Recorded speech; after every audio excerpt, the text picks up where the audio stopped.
आशा देवी की बड़ी बहू शर्मिला स्वभाव की बहुत सीधी सादी थी, जबकि छोटी बहू रजनी उतनी ही चुस्त और चालाक थी, या यूं कहो कि एक नंबर की 420 थी रजनी।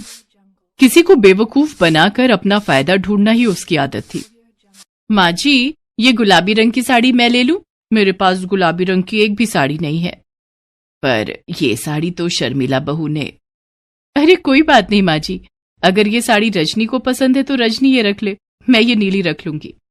ठीक है, फिर कल शाम को तुम दोनों जल्दी से तैयार हो जाना, कहीं हमें बरखा की शादी में पहुंचने में देर ना हो जाए।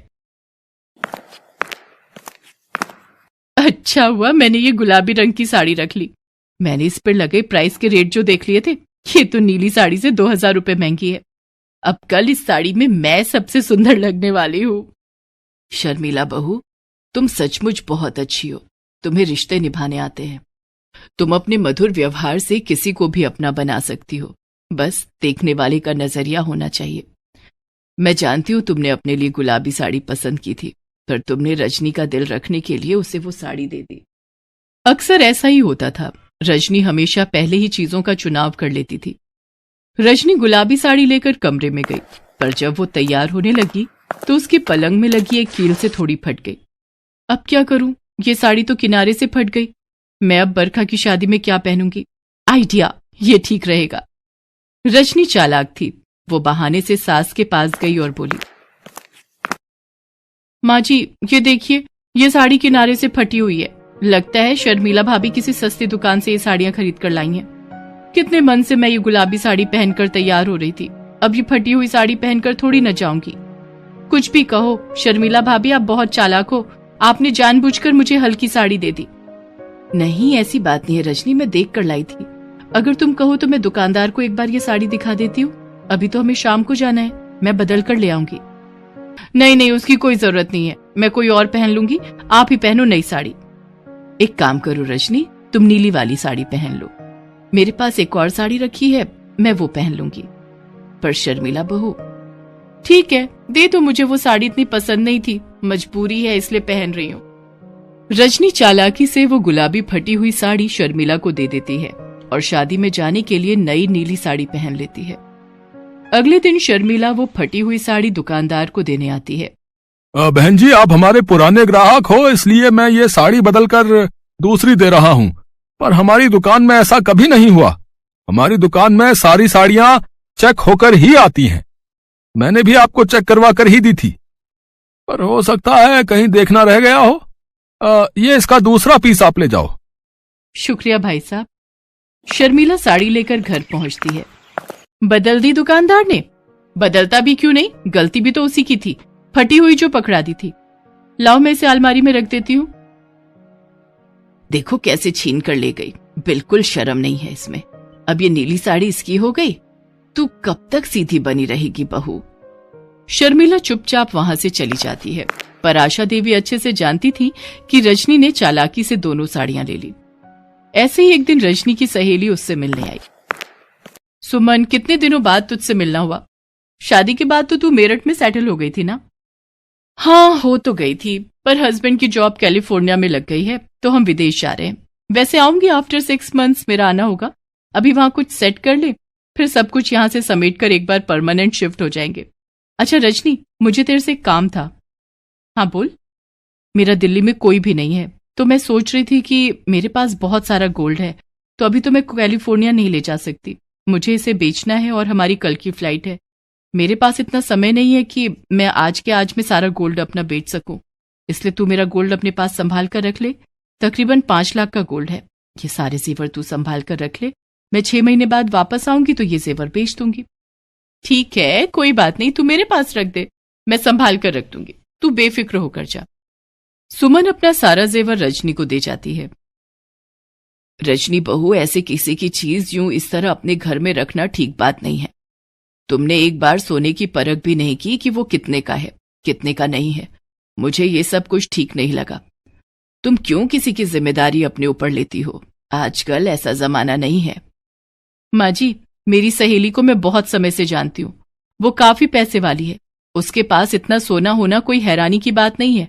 उसका पति बहुत बड़ी कंपनी में नौकरी करता है, लाखों की सैलरी है। देखो खुद ही कह रही है कि कैलिफोर्निया शिफ्ट हो जाएगी। अब वो पागल थोड़ी है जो मेरे पास अपना सोना रखवाने के लिए आएगी। रजनी अपनी सास की बातों को अनसुना कर देती है। एक दिन, अरे रजनी बहू, तैयार हुई या नहीं? शर्मिला बहू और मैं कब के तैयार हो गए। मिसेस शर्मा के घर कीर्तन शुरू हो जाएगा, हम तब जाएंगे जब आरती शुरू होगी। क्या? अरे आ रही हूं माँ जी, ये देखो मैं तैयार हो गई। ये तो वही जेवर है ना जो तुम्हारी सहेली तुम्हारे पास रखवा कर गई है। तुमने ये क्यों पहन लिए? अरे तो क्या हुआ माँ जी, कौन सा वो अभी लेने आ रही है? अभी अगले हफ्ते आना है उसने। 5 महीने से ऊपर हो गए मेरे पास ये जेवर संभाले हुए। अब एक बार पहन भी लूंगी तो क्या बिगड़ जाएगा।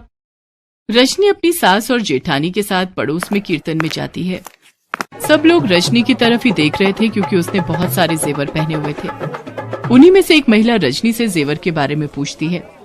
अरे वाह रजनी, जेवर तो तूने बड़े अच्छे पहने हैं। असली सोने के हैं क्या? तो और क्या, कोई आर्टिफिशियल थोड़ी पहनूंगी, असली सोने के हैं, नए बनवाए हैं मैंने। अगर आप बुरा ना माने तो एक बात कहूँ, ये जेवर सोने की नहीं है, ये तो आर्टिफिशियल ज्वेलरी है। जरूर आपको किसी सुनार ने लूट लिया। ये कैसी बातें कर रही हैं आप मेरे सोने के जेवर को आर्टिफिशियल ज्वेलरी बता रही हैं? मैं एक सुनारिन हूँ, बचपन से सोने में खेली हूँ। मुझे अच्छी खासी सोने की परख है। मैं देखते ही पहचान जाती हूँ कि सोना है या पीतल। काफी देर तक रजनी उस महिला से बहस करती रही और आखिर वो एक सुनार के पास पहुंची, पर सुनार ने भी जेवर नकली होने का दावा किया। सुनार की बातें सुनकर रजनी घबरा जाती है। उसकी सास और शर्मिला भी परेशान हो जाती है। रजनी सुमन को फोन पर सारी बात बताती है। उसकी बातों को सुनकर सुमन इंडिया लौटती है। मुझे कुछ नहीं पता रजनी, मैंने तुम्हें असली जेवर दिए थे। ये वो जेवर है ही नहीं जो मैंने तुम्हें दिए थे। ये तो तुम आर्टिफिशियल जेवर मुझे दिखा रही हो। मेरे जेवर दूसरे थे, तुमने मेरे साथ धोखेबाजी की है। तुम कैसी बातें कर रही हो सुमन? तुम यही जेवर तो मुझे पकड़ा कर गई थी। मैं भला जेवर क्यों बदलूंगी? अरे मैं तुम्हें कॉलेज के जमाने से जानती हूँ। तुम जैसी 420 औरत पूरी दुनिया में नहीं मिल सकती। तुमने अपनी चालाकी यहाँ भी नहीं छोड़ी। चुपचाप मेरे जेवर मुझे वापस करो या फिर 5 लाख रुपए मुझे दो। मैं तो पहले ही कह रही थी ऐसे किसी पर विश्वास मत कर, पर ये मानती कहाँ है। अब अपने दोनों बेटों को बुलाऊं दुकान से, वही इसका हल निकालेंगे, वरना पुलिस हमारे घर में आते देर नहीं लगेगी। तभी काफी देर से चुप खड़ी शर्मिला कमरे में से अपना मोबाइल फोन लेकर आती है। सुमन, बहुत हो गया तुम्हारा नाटक। तुमने मेरी देवरानी की बहुत बेइज्जती कर ली।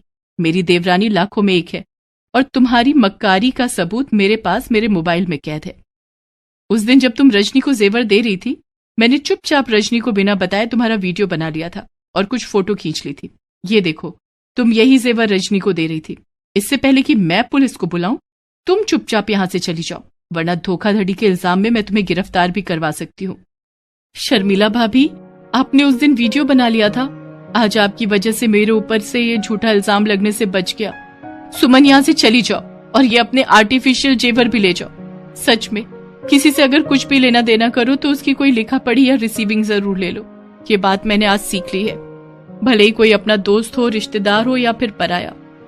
सुमन डर जाती है और वहां से चुपचाप चली जाती है। शर्मिला बहू, मैं ये तो जानती थी कि तुम समझदार हो, पर इतनी दिमाग वाली हो ये मुझे आज पता चला। आप ठीक कह रही हो माँ जी, मैं अपने आप को बहुत चालाक समझती थी, पर हर चालाक व्यक्ति समझदार नहीं होता। कभी कभी इंसान का घमंड उसे मार देता है। सॉरी माँ जी, सॉरी शर्मिला भाभी। आज के बाद मैं कभी भी ऐसा कुछ नहीं करूंगी जिससे इस परिवार पर कोई आंच आए। रजनी आशा देवी और शर्मिला से माफी मांगती है। जब आशा देवी के दोनों बेटों को भी इस बारे में पता चलता है तो वो भी बहुत खुश होते हैं, क्योंकि शर्मिला ने इस बात को समझदारी से खुद ही सुलझा लिया। रजनी भी उस दिन से अपनी सास और जेठानी से मेल मिलाप से रहने लगी।